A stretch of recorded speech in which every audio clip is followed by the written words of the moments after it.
What's up, everybody? Welcome back to the Clearance Camo Podcast. I'm your host, the Clearance Camo Hunter. I appreciate y'all for tuning in today. If you guys listened to the last episode, you guys know this episode is going to be talking about our adventures on Memorial Day weekend and how that all went down. But first, we're going to have a word from our sponsors. So, Tops Knives, check them out at topsknives.com. They have a fantastic knife selection. They got something for everything you'd need. And you don't have to order online. You can buy them in a store too. I got the El Pionero recently. Fantastic little fishing knife, little camping knife. It's real small, easy to keep on you. So check that out. You guys can check out a picture of the El Pionero on my Instagram at clearancecamo_DOT_COM. It's the one with my fly rod in the background with all the rocks. It's a bitchin' knife, to be honest with you. So go ahead and check that out.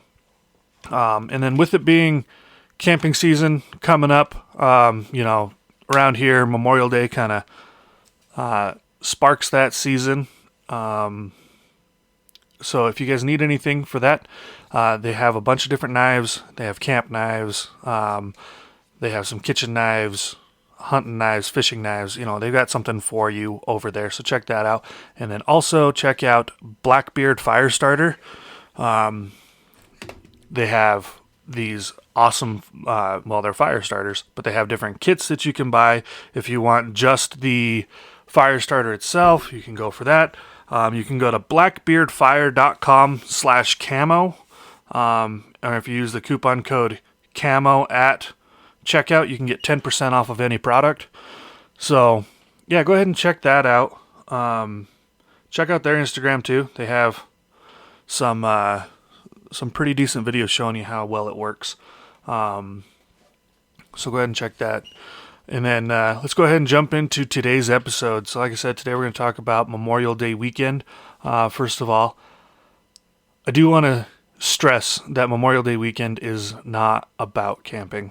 Memorial Day weekend has a much deeper meaning than that. It's for those people who gave the ultimate sacrifice, defending our country and our freedoms. And so I would like to give a personal thanks to everyone out there that has given their ultimate sacrifice. And so thank you guys. I know that you can't listen, but if there's any family members out there that have gone through that, I really do appreciate that. They gave more than I could ever ask for. And so that's what makes this country so great. So keep that in mind next time you guys are thinking about Memorial Day. There's more to it than just camping. So anyway, let's go ahead and jump into what this weekend was what we did all this weekend. So we went camping. My wife and I, typically when we go camping, because we don't go as often as we'd like to with having such small kids, because we like to go in those paths where there is no spot. There's no camping spot. You find a level place to pitch the tent or put the camper, whatever. That's camping for us typically. But my dad invited us to go to this campground, it was about an hour away from home. So it wasn't like we were expecting it to be.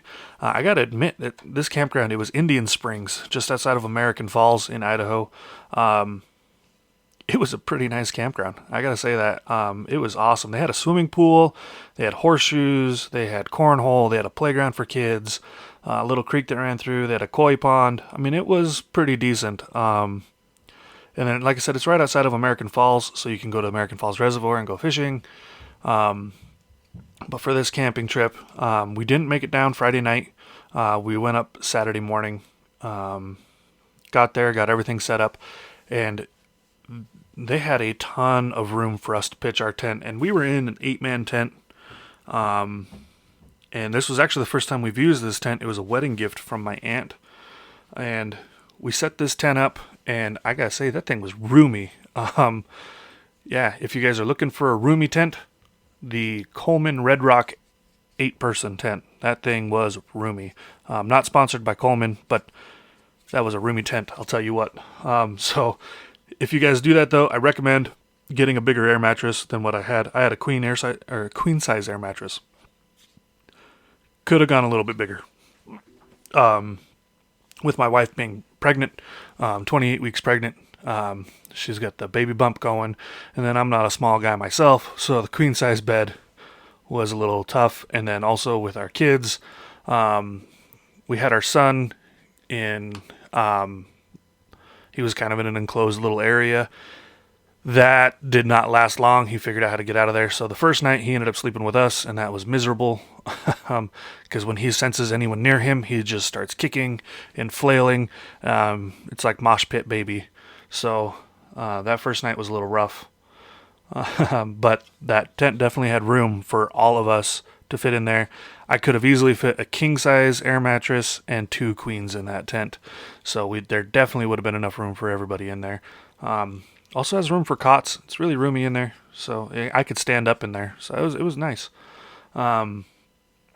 But with the first day we were there, it was more so just kind of catching up, seeing how everyone was doing.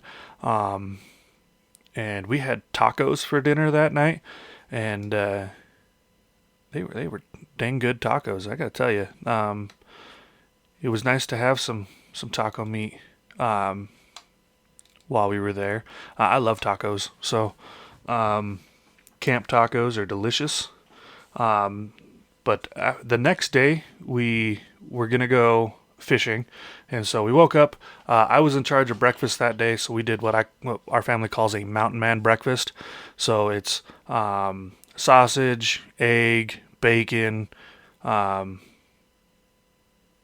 it's all cooked together. So what I do is I cook the sausage and bacon first, and then I refrigerated that, kept it in the cooler, and then when we were cooking, we cracked all the eggs. It was 2 dozen eggs, 2 pounds of bacon, 2 pounds of sausage, and we put all that inside of a 12-inch Dutch oven. I at least had the foresight to get a Dutch oven liner, so we didn't have to clean all the eggs out.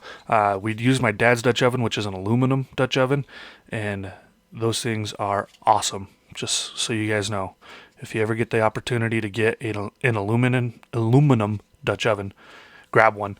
But we stuck it all in there, cooked it over the charcoal, and it was delicious. Put a little bit of cheese on top. My dad had some potatoes. Oh yeah, it was good. We mixed the potatoes in with the eggs before they were cooked. Oh yeah, good stuff, I'll tell you what. So that was breakfast. If you guys ever have leftovers on that, it works great in a burrito. So breakfast burrito, I mean, it's phenomenal. Put a little bit of Cholula on there, and yeah, it's good stuff.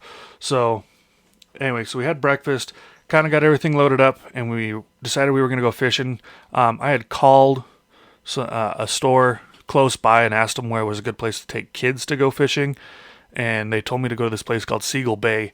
And when I used to live on the other side of the state, I used to drive by Seagull Bay all the time, and I used to make the joke, that's not a Seagull Bay, that's just bagel, because dad jokes. So I used to drive by that all the time. We went over there, the water was so high, everything around you had willows in it. There was no place to cast unless you had a boat. We didn't take any boats out, so we decided we'd take out of there, go over to the American Falls Reservoir, went down to the boat ramp, and there's a little bit of a place you can go there. The difficult part was getting kids anywhere because it's pretty rocky. So next to the boat ramp, there was a pretty easy spot to get to, so we took the kids over there. And I used one of the baits that I don't use very often. I used a rubber fish. I don't use those often at all. Don't have a ton of luck on rubber fish, but I decided I was going to try them this time, and I got a bite, and the fish out there are pretty big. I'm used to catching pretty small fish on the pole that I was using. And so the fish that I got, I actually thought it was a snag. And so I wasn't paying too much attention. I didn't really set the hook on that. And I still had the barb on the hook. So the fish actually got off because I never set the hook. And so I'm thinking if I would have squished the barb on that, and it might have been a little bit harder for it to get off. But that was the only bite that we got that day. And the fish, we did see it. It was a good sized fish. I couldn't make out what species it was. But if I had to take a guess, it was between 10 to 12 inches. So it was a good sized fish. But that was the only bite that we got that day. The kids were getting pretty rambunctious. They just really wanted to play in the water. We also took our dog with us, and he's a pansy, so he doesn't deal with loud noises or things he's not familiar with. So he whined the entire weekend. Didn't really bark or yip, but he kind of did his little whimper, and so I wasn't super thrilled about that. But anyway, he got over it once we got home.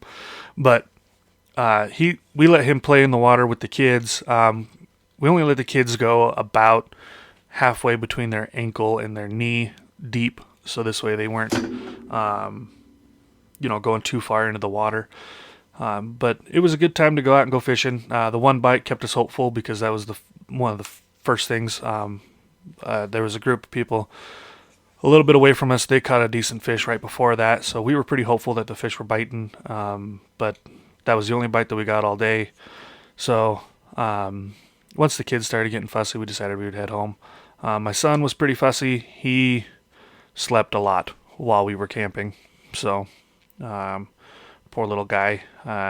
It's just too much for him, I guess. But unfortunately, my wife didn't catch anything on her new pole. Neither my kids that haven't caught fishes on their new poles. So my son and my oldest daughter, they didn't catch anything on their new poles. My daughter has caught stuff on her new pole, but nothing this trip. So, yeah, it was a little bit rough. I'm thinking though that if I was gonna go back, I'd grab some bigger lures, bigger spinners, and maybe some bigger Rapalas, and try those out there. Something I can cast out a little bit further, and see what I could catch. We weren't fishing off of the boat dock; we were just next to it, and that might have been part of our problem too, because when we were there, the boats were just flooding the area. I mean, in and out the entire time. So that might have been a lot of the reason we weren't catching much. But it was still a good time. Even if you don't catch any fish, it's still better than a lot of other things. So I had a great time out there. We went back to camp. We had steak for dinner, corn on the cob, salad. It was our responsibility to make the salad, so we made a fresh salad. Great steaks. My dad raised some cows, so the steaks were off the cows. And the corn on the cob, we left in the husk and just threw those over the charcoal and cooked them that way. The corn was delicious. I gotta say, it was a great feeding time. So, if anything else, the camping was awesome just because of the food. But there was more to it than what made it great, but the food made it amazing. So it was great to spend the time with my dad and his girlfriend and my sister, her husband, and their son. It was awesome to be out there with everybody. So thank you guys for letting me go camping with you. It was awesome. Sorry my dog whined the whole time and my kids were fussy, but I had a great time. I hope you guys did too. And if any of you went out camping over Memorial Day and had a fun story, let me know. I'd love to hear it. You guys can shoot me an email at clearancecamo@gmail.com. I would appreciate it. I love hearing your guys' stories, so go ahead and shoot it at an email. If you guys want to see my ugly mug, for the first time, I have posted a picture with my face on my Instagram because I was on the Tops podcast. It is now live. You can check it out at Tops Daily Grind on YouTube. You can go to topsdailygrind.com and listen to it. It doesn't have a whole lot to do about my podcast. It's a lot of random talking, but it was fun. So thanks to Tops Daily Grind for bringing me out for that. Anyway, I look forward to hearing from you guys. As always, aim slow, shoot fast.